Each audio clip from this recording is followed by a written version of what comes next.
KFAN.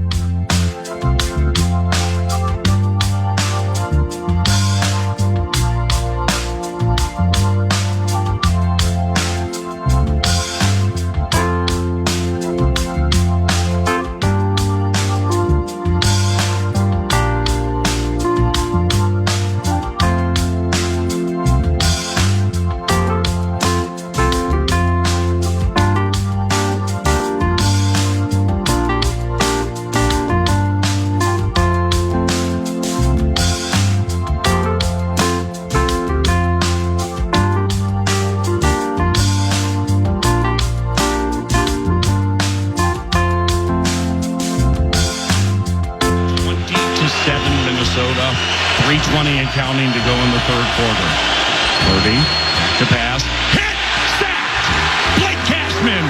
Eden Prairie go crazy. He's having an awesome game. And the Vikings have battered Brock 5 times. 5 sacks, just like last game against the Giants, 3rd and 15.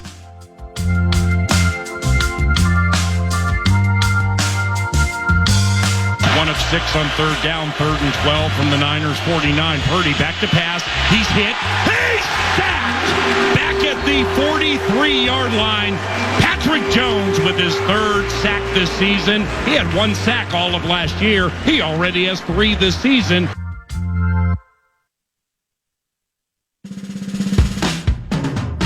Second and 9 for the Vikings from their own 3. Darnold under center. Play action to Jones. Back to pass. Bosa picked up. Deep shot. Jefferson. Yes! Caught at the 50. Heads left to the 40. Cuts back to the 25. Heads to the right. He's trying to outrun the Niners. To the 5. Touchdown! A 97-yard touchdown from Sam Darnold to Justin Jefferson. And your Minnesota Vikings have a 9-0 lead. Here comes Kevin O'Connell, head coach of the 2-0 Minnesota Vikings. 2-0 in the NFC also. And Kevin's nice enough to join us at Twin Cities Orthopedics Performance Center and the TCO Radio Studios, part of the Vikings Entertainment Network, each and every Tuesday at 11 o'clock.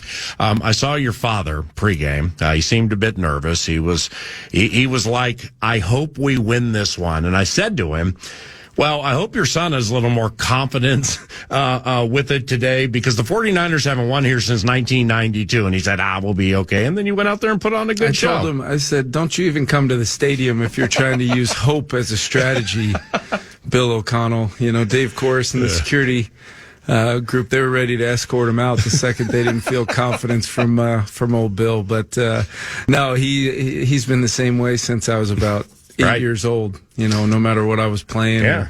Now coaching, it's the same old for him. He absolutely love having him here. He probably was chewing his fingernails on the sideline at Boyd Stadium off the strip. As I was trying to throw the ball through 35-mile-an-hour winds, I think I completed about 4 passes that day. So he definitely has reason, especially when I was in between the white lines, to show up to the game nervous. I can tell you that. You pulled off the nailer trick again. I don't know as much about it as you do, and quite honestly never will. But only this time he coyly motioned inside the tight end, and Ward bit hard. Jalen was big Sunday, wasn't he? Yeah, I thought he was huge. And it wasn't just PA. It wasn't just the routes he caught the ball on. Mm-hmm. There were some other, really, I thought even the first 3rd down where we didn't convert our first trip down to the red zone. Ran a great route. They were playing 11 double Jefferson, shocker. And he ends up with, running a route versus man coverage and was wide open in the back of the end zone. Just a little timing, a little push in the pocket, kind of threw that off for Sam. And the defender from, covering another player, actually one of the double players for Justin, fell off and kind of got back in the play. That particular play that he did score on, he just did an unbelievable job. So we're really trying to sequence up and make that look and really feel like a running play. Even how he short motion down in there almost was the feeling you get sometimes of that gray area for a receiver shorting down to block that safety. Wasn't really a pre-rotated defense. He kind of had to bait that safety into coming down, and when he did, then he continued his motion on in between the tight end and Brian O'Neill right there, which then now they're in man coverage. They're trying to figure out, okay, are we locking this thing? The second they decided to lock it, that put really Ward as the C-gap defender right there, which we had run enough duos and different runs where we were bouncing the ball out on that corner, putting him in a total conflict. So I knew the next time we got in, that area to run that play, I knew that was going to be coming up. I did not know it would come off of Josh Metellus, with a fantastic interception right there. So it was really, really well executed. Loved the protection. Great sell by Sam on the fake, and made it look probably a lot easier to everybody watching the game than it actually is. A lot of detail goes into that stuff. I mean, that was an elongated, brilliant, detail-oriented answer, and we all love it. Listening to KFAN, watching at Vikings.com. Not too elongated though. No. To work on that. Well, you can talk with Extrament or Jeff about that later. That's we right. happen to love your long answers here on radio. Okay, so you can be as long-winded as you want. I would prefer to lay it out as you pulled the Naylor trick off again with the fake run or whatever he did, and there was a mark. You found the mark and it worked. It was just beautiful. Yeah. Cordell flawed into whatever. But all right, so here's what I love, all right, about Jalen, all right, because this goes back to like when we were talking organized team activities, then through training camp, then we're doing the simulcast during training camp, starting with the Raiders, and with Bercich and or Lieber, I'm kind of like, wow. I mean, Kevin's opening things up here in preseason a little bit, some different type of plays. I don't know what the plays are, but they were longer than like your first year or two in preseason. And Naylor, and then you said in one of the pregame interviews with me, we're going to feature Naylor today. Yep. Well, so all right, so he's healthy, and then Addison gets the ankle at Cleveland, and then the other ankle against the Giants.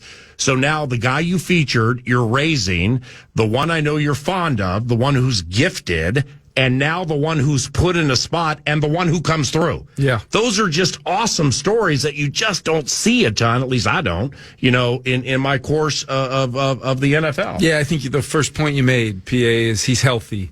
And there has not been one. I can remember Jalen Naylor's rookie minicamp when he was out there, and we're just like, man, like we knew this guy had talent, but holy cow, he's going to be able to help us. And then there just seemed to be one little stumbling block out in front of him after the next, and he's just consistently put it all together.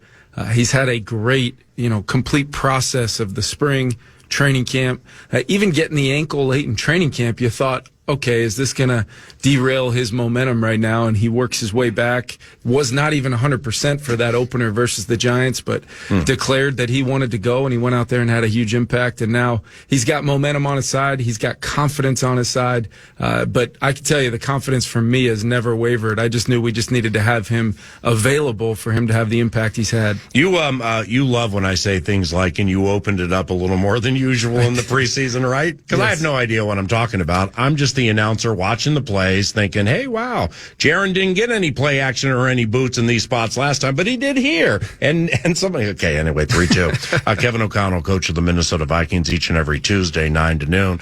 Well, to land the plane with Naylor. So you had one of the biggest plays of the game was that 3rd and 8 late. Yep. And just how you drew it up. You got Sherfield here, Brandon Powell there, Johnny Munn here, Jalen Naylor there, and your tailback C.J. Ham. And a big grab by Naylor. Yep. Because Darnold found him, was not afraid to go to him. It was a little low, or either that or Naylor went a little far, but he brought it in for a massive third down conversion. Yeah, and really Sam's placing that ball on a route where Jalen's actually reading coverage. So that route would look completely different if the coverage declared differently, whether it was man-to-man or single high zone, fire zone, whatever it could have been. So he's reading that route, making a really smart read on coverage, because they did try to, we call it 22 mask. It basically means they try to present all their man matchups and then they play two deep zone out of that look. Brian Flores does that often with our defense, and we've seen it have a real negative effect on opposing quarterbacks. Just the extra confusion, hold it one click longer, can the rush get home? And what I loved about that play was really the decisiveness of Jalen and Sam kind of working together. What I mean by that is Speedy reads that coverage, puts his foot in the ground, and hits the gas north. And then Sam, feeling his body language, being as decisive as it was, he's able to now kind of place that ball on the back hip of Jalen away from the defender, and high enough to get out over any underneath coverage. It ended up having, we had about 3 people on Bosa on the backside on the play just to ensure it. And the best part about that whole sequence, PA, that whole almost 7-minute drive, is there was literally Keenan McCardell piecing together who was going to be, and I was calling for, hey, I need Speedy to be the X on this play. Okay, Speedy's the Z. Sam, tell Speedy he's the Z here. Hey, Speedy's the F here. Wow. And Sherfield, Tristan Jackson, and BP kind of just playing musical chairs and still making an impact catching the football. BP had a huge conversion, nice little pick play versus man-to-man. Just the execution when we had to have it, because they had clearly, coming off of, Aaron, we have a very unfortunate play. We should be in the end zone celebrating. Ball comes out, all pro, makes a play, Fred Warner, and then they go 99 the other way, pretty methodically, kind of taking the air out of US Bank Stadium there for a little bit. There's a little feeling of uneasiness. It's not just our fans. We're feeling like, hey, it's the NFC champions, and we just allowed them back in the game. We got to go make a drive happen. We got to go make some plays. We don't have Justin. We don't have Jordan. We don't have TJ. We're about to come to life. The quarterback's going to make some plays. My confidence was high as long as the execution was there, and it was, and I was pretty darn excited about it. Oh, we were happy the air was taken out. I mean, after you had the air condition, after it was so steamy.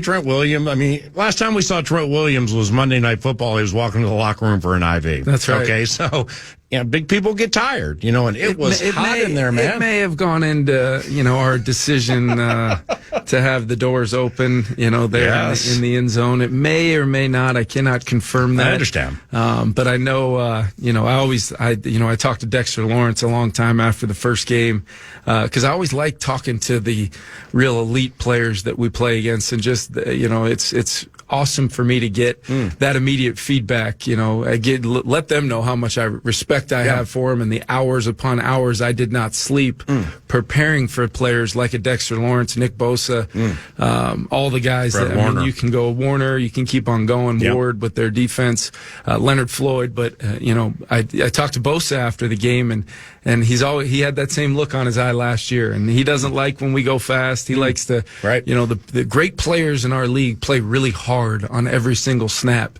And they've got a decision to make when we use tempo. Are you going to stay in the game and keep playing to your same standard? And normally the answer is yes.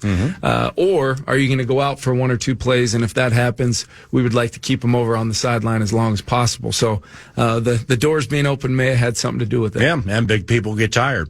What'd you like about Chandler's game? And because you will talk about quarterbacks mostly about a quiet mind. I'm not getting too far out of my lane here and trying to be Vince Lombardi and have you roll your eyes at me again.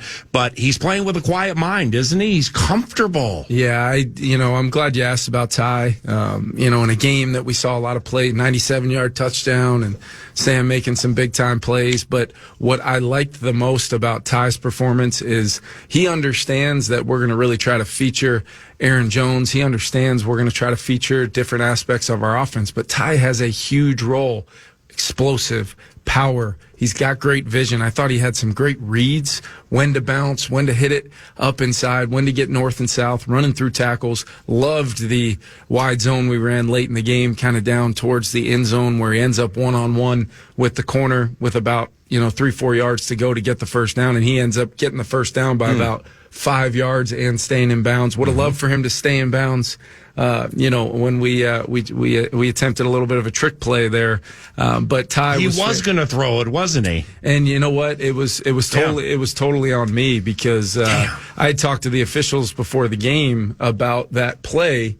But I needed to remind them in the moment because that's pass interference when, it doesn't need to just be the quarterback that is throwing the football to elicit a pass interference penalty. So as Johnny Munt was trying to, kind of sneak his way through there and should have been standing by himself, Naylor-like, in the right corner of the end zone to kind of put a bow on it for the day.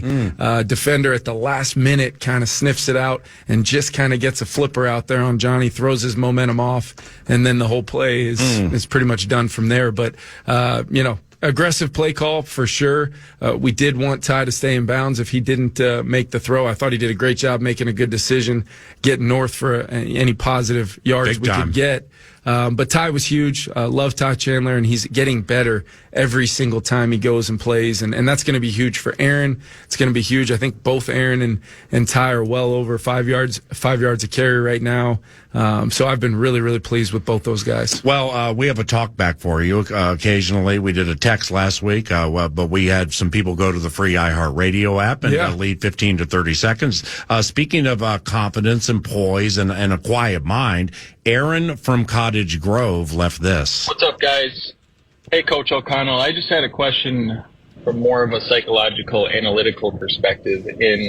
How do you, as an NFL coach, just remain poised and in the present and calm on the sideline when us as fans on the couch, not even in the stadium with people screaming, my heart's pumping out of my chest. So I just wanted to get your take and perspective on how you remain calm on the sideline and execute. Thank you. Yeah, that's a great question. And I think there's two parts to that answer.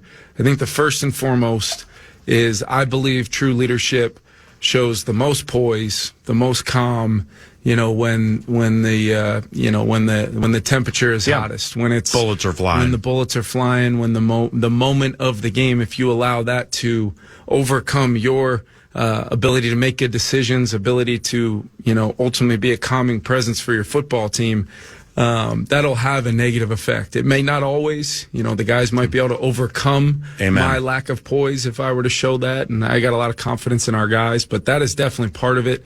But then the other part of it is when you have that button on your belt where you can talk directly to the quarterback, if I, as the play caller, portray any kind of franticness or stress, or that all travels through that headset to the quarterback.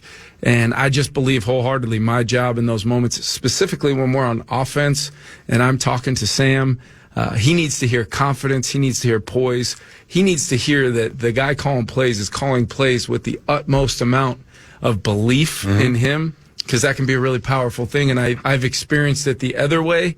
Maybe it was my playing career when I'd hear a play call come into the headset. I guess we're just going to try some go balls here. Just go ahead and give it a shot. We don't think you're going to hit it, but yeah, go ahead and call it.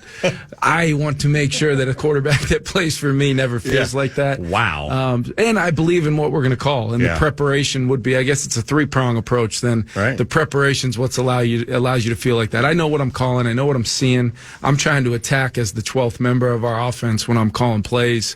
Doesn't always work out, but we put a heck of a lot of time in to make sure we give ourselves better than good chances for it to work out. Great question, though. Is it nerve-wracking? Right before you got in here, I was chatting with Ben Gessling from the Star Tribune, and we were chatting about Sam Darnold. And I'm like, well, if you don't trust your quarterback, you don't go play action out of the end zone. I mean, that's just kind of simplistically speaking, I put it like that. And O'Neal had to give Bosa, well done there, MVP on that play. But so is it nerve-wracking running play action out of the end zone, period, no matter if you have Brady, Darnold, or whomever? Oh, yeah, because part of play calling is not just scheming and designing plays versus, matchups and things like that. You're also playing the game within the game versus your counterpart on the other sideline. They just, we had just run a run and I told myself going into that first run, if we get 2 yards, I'm calling this thing. Yeah. Because what I wanted them to think is, hey, we just stuffed to run. They're going to try to get themselves a little bit of room to punt that ball, from the shadow of their own goalpost right there. So I didn't necessarily know exactly how it would materialize, but I thought we would get single high, which would elicit the look that I was hunting. And then also there was a chance for possibly a back or fire zone, which, for fans out there, that was Fred Warner running through the A-gap. And when that happened, the integrity of the underneath coverage is now lost. Wow. I knew we would at least have Jalen Naylor, hopefully in rhythm. And then obviously I had, prepped this thing off of a look we had run last year, right, where if Jets had a step, that ball was going up. Yeah. Didn't necessarily know it'd be 97 yards, but that play was getting called in the game, and especially in that situation, sometimes they jump out at the call sheet, they jump right off at you. Those are the ones where I don't tell anybody before I'm doing it, because I don't want the more conservative types on the headset. I won't mention any names to start screaming out, "Hey, coach, this could happen, that could happen." I'd rather not put that, Ricky Bobby said it, "Don't you put that on me, Ricky Bobby," or whatever it was.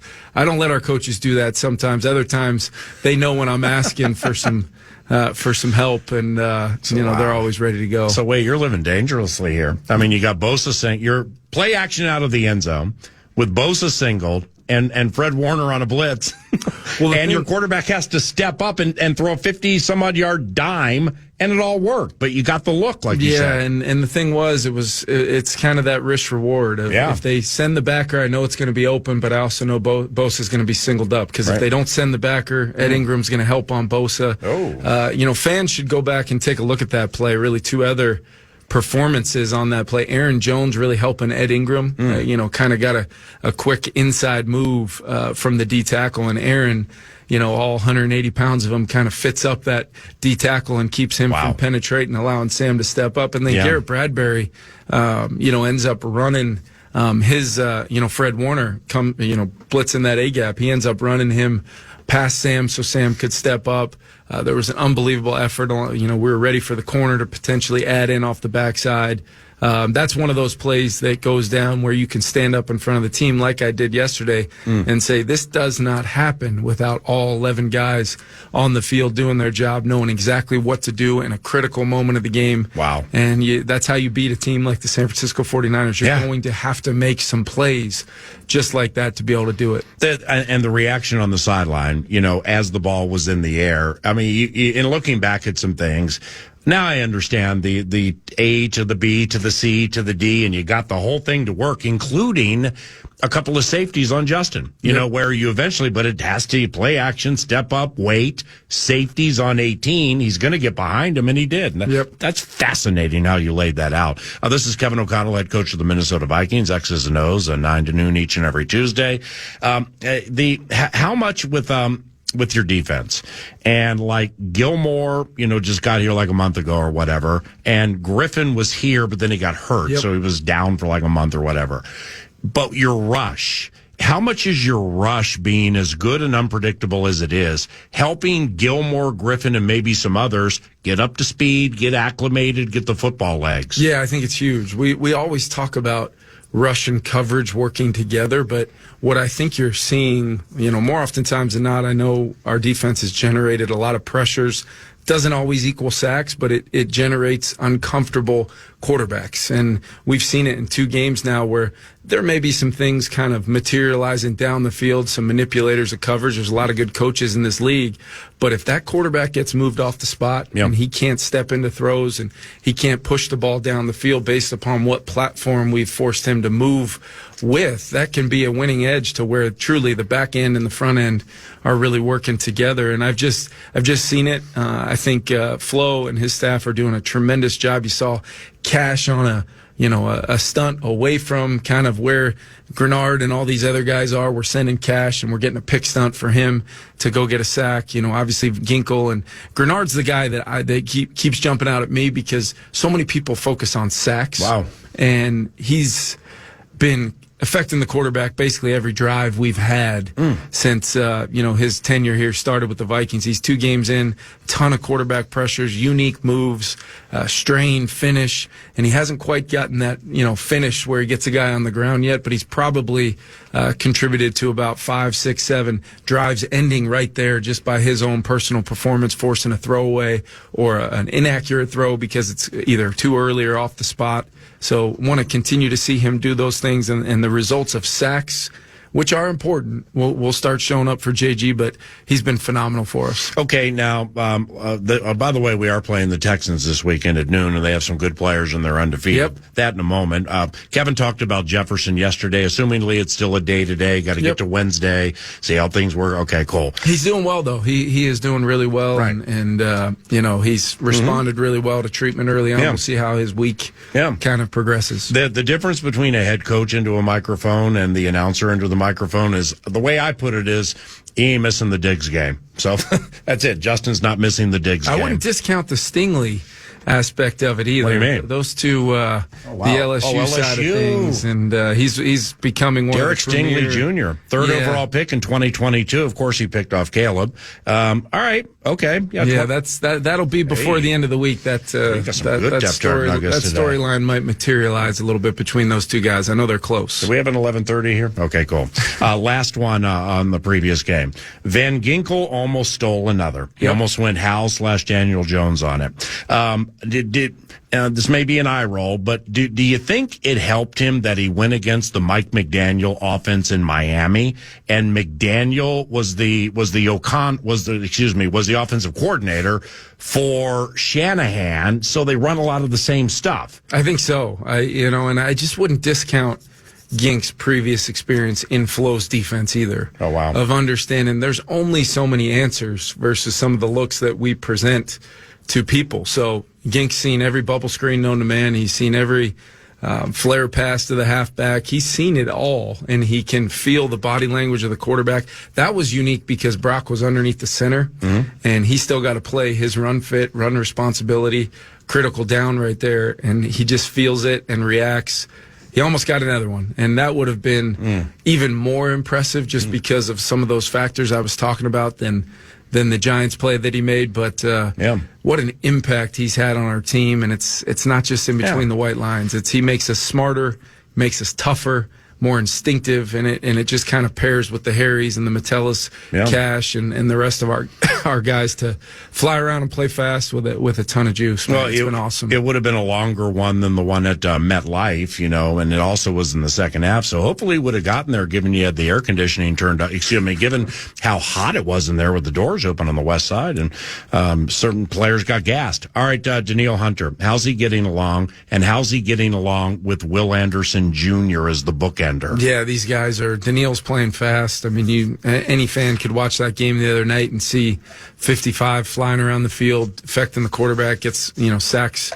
He's going to generate pressures. You got to have a plan for him. It's not all that much different than what we just came out of the other day, where we had to know where 97 was at all times. It's going to be the same way with 55 in this game. We know him.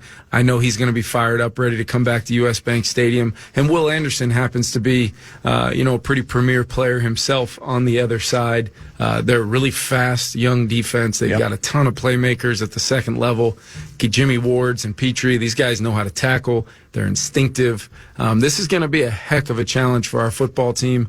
We've got to play well in all three phases. We can give them nothing, and hopefully have a chance to go get our second win at U.S. Bank Stadium, third of the season. I cannot emphasize enough how important playing at home is to me personally, big time, and our team this year. Based upon last year, we're never looking backwards, but we just know how good we have it with the best fans in football, best home environment in football. We got to keep that going because we know we keep building upon this success. Our fans are only going to get louder and louder and louder, and we're going to get this thing rolling. So has Nico Collins always been beastly good, just unbelievable like this? He has. You go back to, I studied him a lot coming out. He was always the big body, kind of contested catcher. I mean, this guy has really developed his route running, runs the whole stem, in-breakers, out-breakers. He's as competitive as they come. He's really come on there. I think they've done a great job with him. Last one. What were the chess matches like with D'Amico, the 2 years you were in L.A. and he was in San Francisco? Yeah, you know that they're going to be incredibly sound from a standpoint of how they build their scheme. It's not going to be overly complicated, and then all of a sudden you come to the line one time and it's more than complicated. You're worrying about people so much during the game and the simplicity of a defense, one man, one gap kind of defense, and then he can throw something at you at any point in time. So going back there, we got to be careful not to have too much inventory in the back of our minds to chase ghosts all day, but we got to be ready for just about everything that they can throw at us. And this is a really good defense, PA. A lot of speed on the field. We're going to have to play as physical and fast. That was the other thing I liked about the other day. It felt like we were playing fast to go along with the physicality we saw. So going to need all that and then some. Really good football team coming in this week. Terrific. Thank you. Yeah, thank you. Kevin O'Connell, X's and O's, and 9 to noon at KFAN and Vikings.com. Back after this.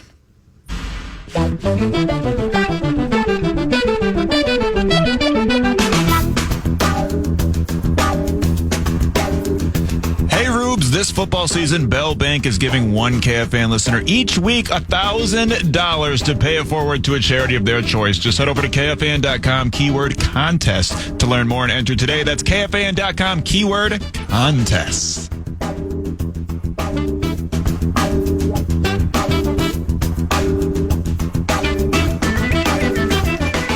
Welcome back, 9 to noon. Another unbelievable half hour with the head coach, Kevin O'Connell. And 9 to noon at the TCO studios here in Eagan, not without its cameos. Vikings radio analyst Pete Bercich in the house. How you doing, Pete? I'm good. What's going on? We're just identifying some players. PA, Coach O'Connell had mentioned Stingley. Yeah. And watching back the Bears playing the Texans, I'm like, who's this 24? We should pick on him. He looked awful. Really? At times against the Chicago. I'm not lying to you. Oh, geez. Against the Chicago, in my opinion. They picked off Caleb. Yeah, but I mean, I think it was a deep ball, right? Yeah. One of the deep balls, yeah. Because Lassiter got him, the too. 50-50 balls. But I could point to 4 or 5 plays where I don't know if he was off, if he's nicked up or what, but because when I do film, I purposefully, some guys you just know, but you just write down numbers. Yeah. And when it's just a number and not a name, I think give a more fair assessment. And then when I heard Coach talking about Stingley, and then I'm like, who's 24? Because that's who you should go after. Yeah. And I saw it was Stingley. I'm like, whoa. O'Connell's coy that way in chats like this, X's and O's last year when we did it in the TV studio, and then you would do film, where he brings up something or somebody that I think he believes he can attack. That he believes, like he likes when there are first round picks, certain players' names, everybody's all over, but he knows he can get them. That's a bit of a Belichick bit too. Really? When you're going out for team stretch and you walk out there and you see Justin and you go up to Justin and you're like, "Ooh, you got Stingley this week. Well, I'm gonna have to look Addison's way. Hope he's healthy, Yeah, and then right. just walk away." Right? That's that's a Belichick bit right there. It's that mental game. So it's just it's all about getting the best out of your players, and if you have a guy who that tactic works on, right? He did it. I think he did it to Lawrence Taylor, if I'm not mistaken. That was the guy that he would poke. Belichick did. Yeah, he would just. Oh, right. He's like, yeah, I don't know if Yeah. I'm not counting on you this week. Might have to funnel Harry Carson that way. Yeah, exactly right. And it's just smart. It's very calculated, and you see that with offense. I love how he's like, yeah, I didn't let anybody else know about it because I didn't want any feedback before I called this play. And I'm thinking, Wes Phillips, maybe? Yeah. But then again, it's smart because you don't want everybody to just be a harumph, yes, sir, yeah, call it type. You want, you have a thought and you want it to be challenged and you want it, and the other part that made me laugh was just, being positive on the headsets. And I'm like, oh, you should have played for Tice. I mean, it would have been, oh my God, it would have been hilarious. But it is fact. If you don't trust your quarterback, you don't run play action out of the end zone. Right. Well, they had you had 2 tight ends in the game, and it looked like a running play, and so it's what I do enjoy, and this is something I know from Tom Landry because my dad played for him. Oh wow. That's right. 60 to 63. Yeah. And he, with Landry, he was always ahead 2 or 3 plays, right? He wasn't calling the offense per se, but he was always thinking ahead. And then to hear Kevin say, after that run on first down, I knew if it was 2 to 3 yards, then they're in that meat grinder of, well, they're just going to be conservative here because they don't want to turn the ball over and get some room for a punt. It's that thinking a play or 2 ahead, which is for him, it's got to be unbelievably hard to do because you have to call the plays in, right? And so, but that's the part to me that section of the interview, which was awesome, by the way. If you didn't hear it, then go back and listen to it somehow, some way. You don't get that type of info from head coaches very often.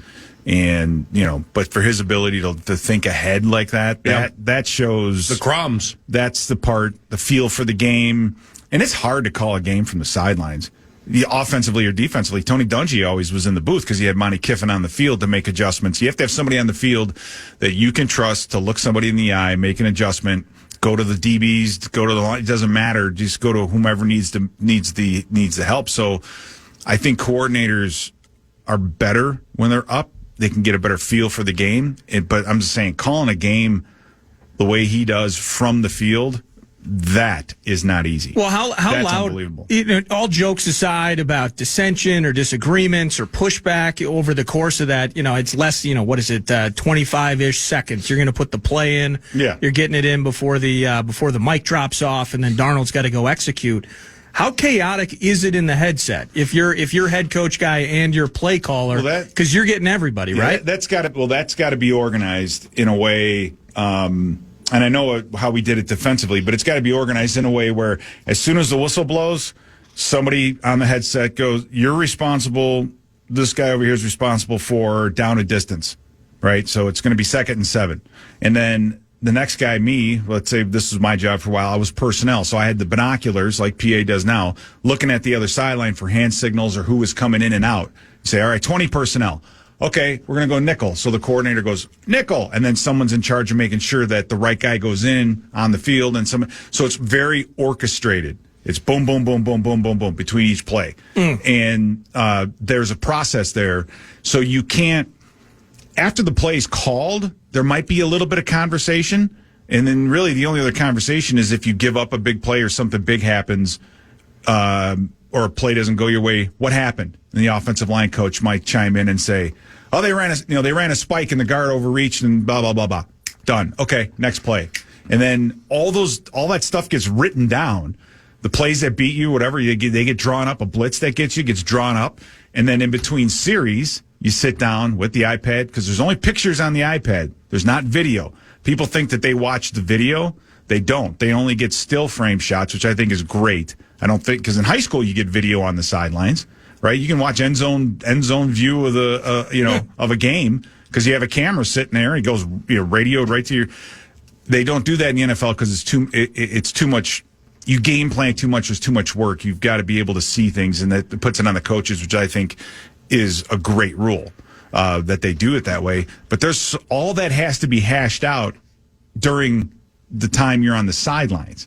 Right, so there's a whole process with all of this, and for him to talk about Keenan McCardell and saying, "All right, this is what I want to run." See, that sounds like a circus. We've got to unbelievable. We've got to have, but all that circus for Keenan is not going on in the headsets where Kevin can hear it. Kevin's just saying, "I need this. This is what I'm going to run," and then Keenan McCardell goes, "Okay," takes his headset off, grab you. You're at X. You're at Z. You're at H. Go. That's how you have to do it. Lastly, 15 seconds is unless you see something I don't see, they only use 2 corners. Okay, they only used Stingley and Lassiter, and they used 4 safeties. Yeah. 2 of their safeties act as nickel. The Aziz Al-Shaair and Henry To'o. Yeah. Well, those are the only linebackers they really use. They got this. Who's number 5? Who's number 5? Petrie is a safety. Yeah, that guy's a menace. And he's their nickel. He plays nickel. Former Gopher Eric Murray plays. So their safeties play nickel.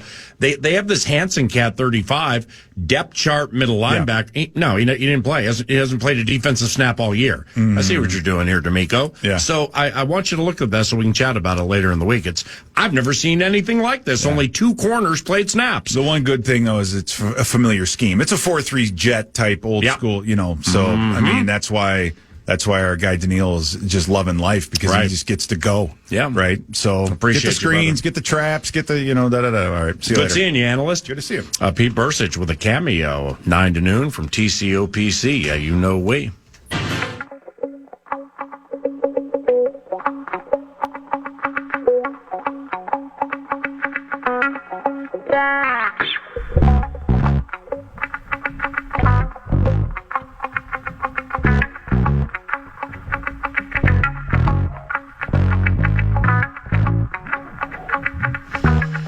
Well, Kevin O'Connell, thank you for joining us. 2 in a row for KO, 2 in a row for KO, 2 in a row for KO. Also, 2 in a row for B-Flow, 2 in a row for B-Flow. He's on the mic right now. process of using more of those? He's on the keyboard. I think it's. That was Alex with the question. I think it's just an opportunity to maybe What you got, take people? advantage of space that the offense gives us. If it presents itself, Playing fast. It doesn't always present itself, so there's a little bit of you can't really call, hey, run that, because you just don't know what the protection is going to be. They're all you can pull it out. They're all playing fast. I mean, you got the play caller and the head coach running play action with a quarterback nobody wanted out of the end zone, with a right tackle against a former defensive player of the year singled up. They don't care. It's 2-0 for KO. And, of course, he shuts down 97, Nick Bosa. You got Fred Warner, two-time first-team All-Pro, led the 49ers in tackles 6 consecutive years. Well, here he comes on a blitz. Don't care. We got Aaron Jones to chip. And, by the way, if he happened to get through, we got Ed Ingram on a pole. So we're going to take Darnold and go play action on the 97 piece out of the end zone where he has to step up. With Brian Flores, your team has 11 sacks. In fact, they're sacking the quarterback so much, the NFL has had to designate one a team sack because there were so many people at the quarterback or at the ball they couldn't figure out like who to give it to. So we got a team sack up in here. And Matt Daniels, Dahlman, and the rest of the special teams group, kicker never misses. Plus-size punters plopping him inside the 20 for profit left and right. He's way back on his game. How about that? He takes the L on the stat line because of the Dallas Turner snafu, but he was fantastic yesterday. Right. And that's been, special teams-wise, all things considered, it's kind of like, okay, you bring in a little competition for the plus-size punter. What's going on there? Mm-hmm. And he was terrific on Sunday against the Niners. And the Alabama rookie never misses. And C.J. Ham blocks punts. I mean, it's 2 in a row for everybody in the universe right now. Yeah. They're playing so fast right now, and the cohesion and just the way things are going. And the cool thing is that it's like it legitimately is good. I mean, is it going to be a 17-0? No. But it legitimately is good because it's 2-0 for KO, 2-0 for B-Flow, 2-0 for block punts, don't you know, or 3-0. 2-0 for 3-0. But the narrative, the opinions formulated off it was just the Giants, it was Daniel Jones, what do you expect? That's no longer in play. Yeah. It's the Niners, man, and Niners without McCaffrey. Okay, they still have requisite talent where it's very difficult to beat them. So things are going swimmingly here. This Kevin O'Connell thing, I don't know where it reaches its apex. Mm-hmm. These weekly bits today, breaking down plays and all of that. What a blast it was at TCL. And thanks during Bikes Bites, we got a chance to hear from his agent, Dan Orlovsky, talking about outthinking the thinkers, which was cool. That was a lot of fun today. Great job. That's Nordo. Thank you, Max Fuller. And I'm Paul Allen. That's 9 to noon from Twin Cities Orthopedics Performance Center, your home for Minnesota Vikings football on KFAN. The Coach's Show with PJ Fleck is now. Podcast today's Paul Allen Show or listen back to previous show and interviews by going to the iHeartRadio app or KFAN.com.